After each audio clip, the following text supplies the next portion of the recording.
माया, अरे ओ माया, ये चाय है या करेले का काढ़ा? तूने क्या कसम खा रखी है कि हर महीने की पहली तारीख से ही दिमाग का सत्यानाश करना है?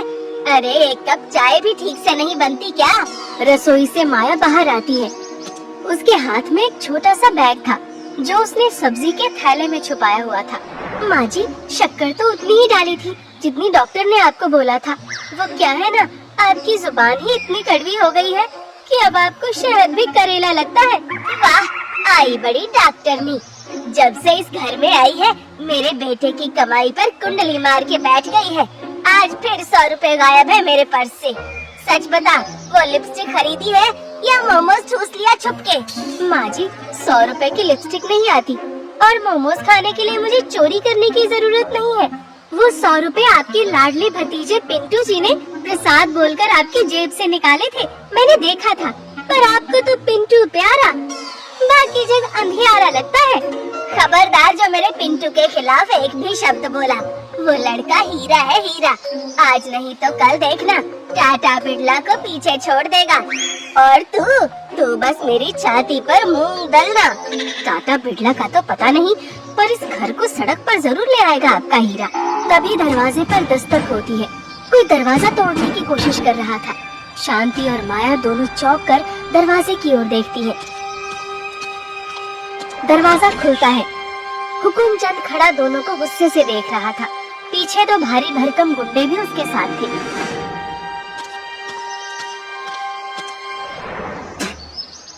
अरे राम राम काकी, क्या बात है? आजकल दरवाजा खोलने में बड़ी देर लगा रही हो, है? कहीं घर का सामान पिछले दरवाजे से बेचने की तैयारी तो नहीं चल रही? जुबान संभाल कर बात कर हुकुमचंद, ये इज्जतदार लोगों का घर है, तेरे जुए का अड्डा नहीं। क्यों आया है सुबह सुबह मनहूस शक्ल लेकर? इज्जत? काकी, इज्जत और उधारी एक म्यान में नहीं रह सकती। तेरे बेटे ने जो 50,000 लिए थे ना, वो ब्याज के साथ अब 1,70,000 हो गए हैं। मीटर भाग रहा है काकी, राजधानी एक्सप्रेस की तरह। हुकुमचंद जी, मीटर है ये रॉकेट? पिछले महीने ही तो 10,000 दिए थे ब्याज के। हिसाब में गड़बड़ की तो मैं कंज्यूमर कोर्ट का नंबर डायल करने में देर नहीं लगाऊंगी, याद रखिएगा। ओहो, तो मैडम जी, अरे तो पैसा चुका दो ना, इतनी मेहनत करने की क्या जरूरत है? सुनो, मुझे कोर्ट कचहरी मत सिखाओ। 7 दिन, सिर्फ 7 दिन का टाइम है। या तो पूरे पैसे टेबल पर, या फिर इस घर पर हुकुमचंद निवास का बोर्ड लगेगा। चलता हूँ अभी, लेकिन जल्द ही आऊँगा। पैसे तो मैं कैसे भी करके वसूल लूंगा। हाँ। 7 दिन?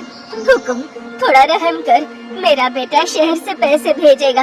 अरे तेरा बेटा खुद वहाँ वड़ा पाव खाकर गुजारा कर रहा है, तो वो क्या भेजेगा? याद रखना, अगले बुधवार की शाम तक अगर पैसा नहीं मिला तो सामान सड़क पर और तुम दोनों धर्मशाला में। फिर अगले दिन से कटोरा लेके भीख मांगना, समझे?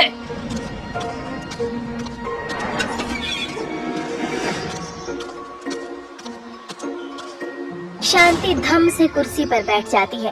उसका चेहरा सफेद पड़ जाता है। माया उसे देखती है। उसके दिमाग में बहुत कुछ चल रहा था। रात का समय था। शांति अपने कमरे में लेटी थी, लेकिन उसे नींद नहीं आ रही थी। माया रसोई में थी, लेकिन खाना नहीं बना रही थी। वो एक डायरी में तेज तेज कुछ लिख रही थी। तभी पिंटू दबे पांव किचन में आता है। अरे भाभी, इतनी रात को क्या हिसाब लगा रही हो? कहीं बुआ जी की तिजोरी का कोड तो क्रैक नहीं कर रही? तिजोरी में अब सिर्फ मकड़ी के जाले बचे हैं पिंटू भैया। कोड क्रैक करके क्या धूल चुराऊंगी? वैसे भी तुम इतनी रात को बिल्ली की तरह दबे पांव क्यों घूम रहे हो? वो पानी पीने आया था, बहुत प्यास लगती है आजकल। भाभी, सुना वो हुकुमचंद धमकी देकर गया है? बहुत बुरा हुआ। काश मेरे पास पैसे होते, लेकिन मेरा वो नया धंधा लॉन्च होने ही वाला है। पिंटू भैया, तुम वो सब छोड़ो, किचन पे ध्यान दो। मुझे एक बिजनेस करना है और मुझे एक पार्टनर चाहिए जो मुंह बंद रखे और काम तेज कर सके। बिजनेस? कैसा बिजनेस? बुआ को पता है? माँ जी को पता चला तो महाभारत हो जाएगी। उन्हें तो लगता है बहुएं सिर्फ चार दीवारी में अच्छी लगती हैं, लेकिन हमें घर बचाना है। मेरे पास एक प्लान है, Maya's miracle noodles. Noodles? Chow mein? भाभी तुम तो पढ़ी लिखी हो, ये ठेला वाला काम? ठेले वाला काम ही आजकल बंगले बनाता है भैया। बस शर्त ये है, माँ जी को भनक नहीं लगनी चाहिए। प्रॉफिट 60-40, 60 मेरा 40 तुम्हारा। लेकिन अगर तुमने ठेला लगाया तो किसी भी गांव वाले से माँ जी को पक्का पता चल जाएगा और सारा प्लान। अरे तुम फिक्र क्यों करती हो, मेरे पास एक मस्त प्लान है। अरे तो जल्दी बताना। इस गांव से ठीक 18 किलोमीटर दूर एक दूसरा गांव है। चाउमीन का ठेला हम वहाँ लगाएंगे। वो सब तुम मुझ पे छोड़ दो, लेकिन एक बात पहले ही तय हो जानी चाहिए। अरे अब क्या, जल्दी बोल। 50-50। और दुकान पर मैं नहीं बैठूंगा, मैं सिर्फ सामान ला के दे दूंगा, बाकी सब तुम्हें करना होगा। ठीक है, 50-50। लेकिन पहले मुझे घर से निकलने का बहाना चाहिए, और वो बहाना तुम तैयार करोगे। अगले दिन दोपहर का समय था। शांति देवी गुस्से में बैठी थी और पिंटू उनके पैर दबा रहा था। बुआ जी, आप नाहा की भाभी पर गुस्सा करती हो। बेचारी का मन बहुत अशांत है। कल रात रो रही थी कि घर पर मुसीबत आई है, भगवान की शरण में जाना चाहिए। रो रही थी, मगर मेरे सामने तो शेरनी बनी रहती है। अरे वो ऊपर से सख्त है, अंदर से तो मोम है मोम। कह रही थी कि मोहल्ले के मंदिर में नए स्वामी 400 बिसानंद आए हैं। उनका सत्संग सुनने से घर के संकट कट जाते हैं, रोज दोपहर 2 से 5 बजे तक। तभी माया वहाँ आती है, सिर पर लंबा घूंघट और हाथ में एक पूजा की थाली। चेहरा इतना मासूम बनाया था जैसे अभी गंगा स्नान करके आई हो। माँ जी, क्या मैं सत्संग जा सकती हूँ? शायद भगवान कोई रास्ता दिखा दे। अरे बहू, तू ठीक तो है ना? अचानक तुझे क्या हो गया? आज तक तो तुझे ऐसे कभी नहीं देखा। यही तो माया है बाबा के सत्संग का। जी माँ जी, हाँ ठीक है, जा। वैसे भी घर में रहकर तू मेरा बीपी ही बढ़ाती है। कम से कम 3 घंटे शांति तो रहेगी। लेकिन सुन, अगर किसी पड़ोसी से बात की या इधर उधर मुंह मारा तो टांगे तोड़ दूंगी। जी माँ जी, मेरा मुंह सिर्फ हरि कीर्तन में खुलेगा। बढ़िया है, मुझे सिखा दिया। दोनों बाइक पे निकल पड़ते हैं।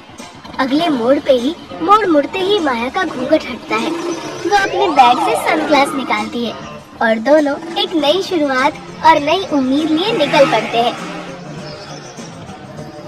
दोनों उस नई जगह पे पहुंच जाते हैं जहां पिंटू ने पहले से ही सारा इंतजाम करके रखा था। दोनों वहां पहुंचकर ठेला लगाते हैं। चाउमीन की खुशबू से भीड़ इकट्ठा होने लगती है। एक तरफ माया चाउमीन बनाकर ग्राहकों को दे रही थी, दूसरी तरफ पिंटू गल्ला संभाल रहा था। सबने चाव से चाउमीन खाया। शाम हो जाती है। घर पर शांति देवी गुस्से में खड़ी देख रही थी। इतनी देर हो गई, कहाँ रह गई ये दोनों? माया फटाफट ठेला बढ़ाती है और दोनों ठेले को ताला लगा के वहाँ से घर के लिए निकल पड़ते हैं। आ गई, क्या ज्ञान मिला आज सत्संग से? माँ जी, बाबा जी कह रहे थे माया का मोह त्याग दो और माया पर भरोसा करो। धर, ऐसा कोई बाबा नहीं बोलता। जा चाय बना। दिन बीतते जा रहे थे। 5 दिन गुजर गए। माया ने अच्छी कमाई कर ली थी। पिंटू भी ईमानदारी से उसका हाथ बटा रहा था। 6ठा दिन था। हुकुमचंद की वसूली से 1 दिन पहले शांति देवी अपने कमरे में अचानक से चीखती है, हाय मैं लुट गई, बर्बाद हो गई, मेरा हार, मेरे खानदान की आखिरी निशानी। माया और पिंटू दौड़कर कमरे में आते हैं। शांति अलमारी के सामने बैठकर छाती पीट रही थी। अरे क्या हुआ बुआ जी? मेरा सोने का हार गायब है। अभी सुबह तो यही रखा था, इसी ने लिया होगा। यही रोज सत्संग के नाम पर बैग भर के जाती है। आज मैं इसकी तलाशी लूंगी। माँ जी, इल्जाम लगाने से पहले सोच लीजिए। अगर हार मेरे पास नहीं मिला तो आपको मुझसे माफी मांगनी होगी। माफी? अगर हार नहीं मिला तो मैं घर छोड़ दूंगी। पिंटू, पुलिस को बुला। अरे बुआ जी, पुलिस रहने दो, घर की बात है। भाभी, अगर तुमने लिया है तो दे दो, मैं बुआ को समझा लूंगा। मैंने नहीं लिया और पुलिस को बुलाने की जरूरत नहीं है। मुझे लगता है घर में कोई आस्तीन का सांप है। मैं खुद पता लगाऊंगी। तू क्या जासूस है? 24 घंटे का समय है। अगर हार नहीं मिला तो मैं तेरी जान ले लूंगी। चोरी से ठीक 2 दिन बाद रात का समय था। माया दुकान के बाद लौटी थी। पिंटू घर पर ही था और बहुत टेंशन में था। वो पिंटू के पास जाती है। पिंटू भैया, कल दुकान तुम संभाल लेना। मुझे उस हार को बेचने के लिए सुनार के पास जाना है। क्या हार तुम्हारे पास है? हाँ, वो मैंने ही लिया था। हुकुमचंद का कर्जा चुकाना है ना, लेकिन मुझे डर लग रहा है। शहर वाला सुनार बहुत शातिर है। तुम तो बिजनेस जानते हो, क्या तुम उसे बेच आओगे? अरे भाभी, ये तो गलत है, लेकिन घर बचाने के लिए ठीक है। लाओ, दे दो, मुझे दो। मेरे पास नहीं है, उसे मैंने खुफिया जगह रखा है। वो मैं तुम्हें कल बताऊंगी कि कहाँ और कब पहुँचना है। तुम कल रात बाहर ही रहना। ठीक है। अगली रात ठीक 9:30 बजे माया पिंटू को कॉल करती है।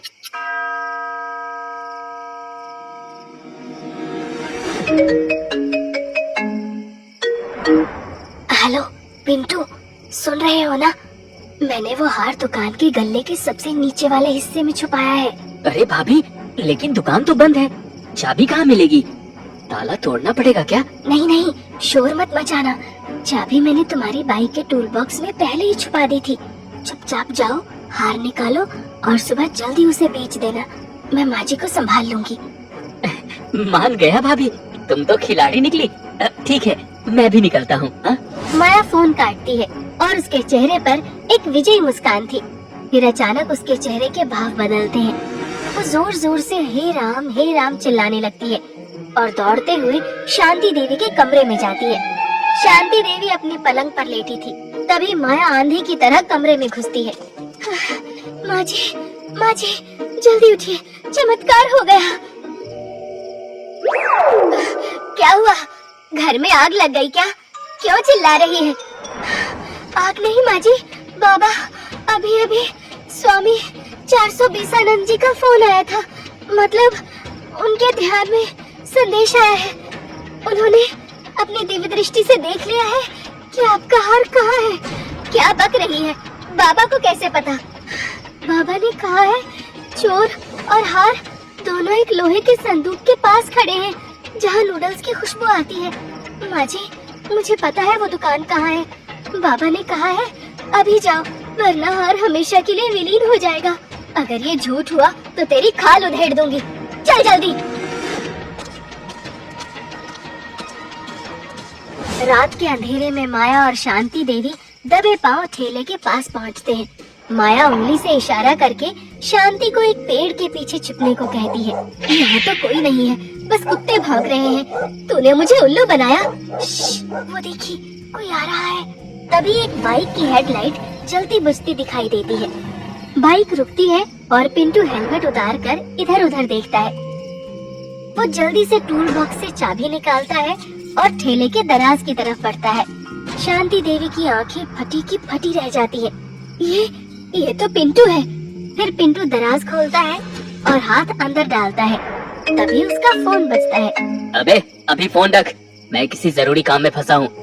अरे हाँ भाई, टिकट कंफर्म कर ले। बुढ़िया का हार तो मेरे पास जेब में पहले से ही है, बहुत कीमती है।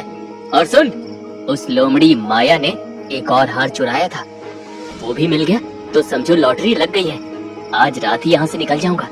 फिर ये बुढ़िया और वो माया दोनों सड़क पर कटोरा लेकर बैठे, मुझे क्या। ये सुनते ही शांति देवी का चेहरा गुस्से से तमतमाकर लाल हो जाता है। उनसे अब रुका नहीं जाता। वो शेरनी की तरह पेड़ के पीछे से दहाड़ते हुए निकलती है। पिंटू, हरामखोर! पिंटू के हाथ से फोन गिर जाता है। वो पीछे मुड़ता है।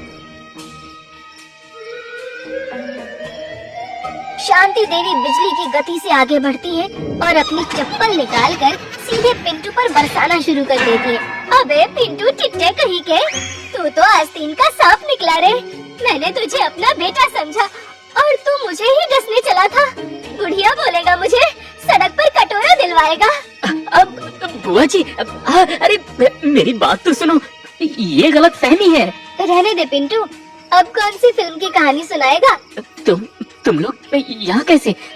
बुआ जी, ये सब भाभी की चाल है। ये दुकान, ये सत्संग नहीं है, ये दुकान चलाती है।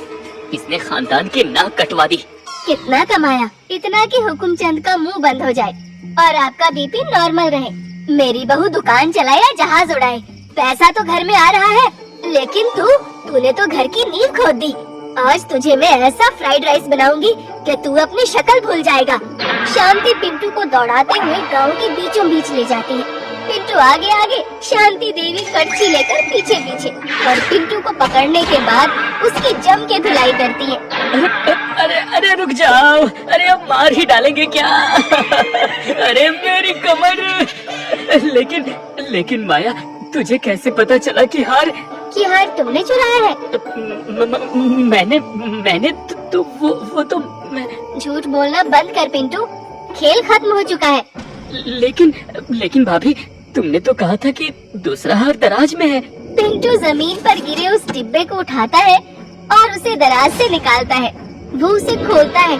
अंदर हार नहीं, बल्कि एक कागज का टुकड़ा था, जिस पर बड़े अक्षरों में लिखा था The End। ये क्या है? हार कहाँ है? हार वहाँ कभी था ही नहीं पिंटू भैया। वो तो सिर्फ चूहे को पिंजरे में बुलाने के लिए पनीर का टुकड़ा था। माया, तुझे कैसे पता चला कि असली चोर यही नामुराद है? हुकुमचंद जब धमकी देने आया तो पिंटू ने कहा था, काश मेरे पास पैसे होते, मेरा नया धंधा लॉन्च होने वाला है। तेरे पास नया धंधा शुरू करने के पैसे कहाँ से आने वाले थे? जाहिर है चोरी से। और नंबर 2, जब मैंने इनसे झूठ बोला कि मैंने हार चुराया है और मुझे बेचना है, तो कोई भी शरीफ आदमी होता तो मना करता या आपको बताता। लेकिन पिंटू की आंखों में चमक आ गई। ये तैयार हो गए ताकि वो हार भी हड़प सके। हाय रे मेरी फूटी किस्मत, जिसे हीरा समझा वो कोयला भी नहीं निकला। बुआ जी माफ कर दो बुआ जी, लालच में अकल पर पत्थर पड़ गए थे। वो मैं हार वापस कर दूंगा। हाँ, कसम से। पुलिस को मत बुलाना। माँ जी, हार तो इसकी जेब में ही है, जैसा इसने फोन पर अपने दोस्त को बताया। निकालिए। शांति देवी झुककर पिंटू की जेब से अपना कीमती हार निकालती है। उनकी आंखों में पहली बार माया के लिए नफरत की जगह हल्की सी प्यारी सी मुस्कान दिखाई देती है। तूने मेरा घर लुटने से बचा लिया, मगर ज्यादा हवा में मत उड़ना। चाय अभी भी कड़वी ही बनाती है तू। जी माँ जी। अब चलिए, कल सुबह दुकान भी खोलनी है और इस लिट्टे से बर्तन भी मंजवाने हैं। कर्ज भी तो चुकाना है हुकुमचंद का। शांति देवी पिंटू का कान पकड़कर उसे उठाती है। चल रे लाट साहब, आज तेरी ऐसी आरती उतारूंगी कि तेरी 7 पुश्तें याद रखेंगी।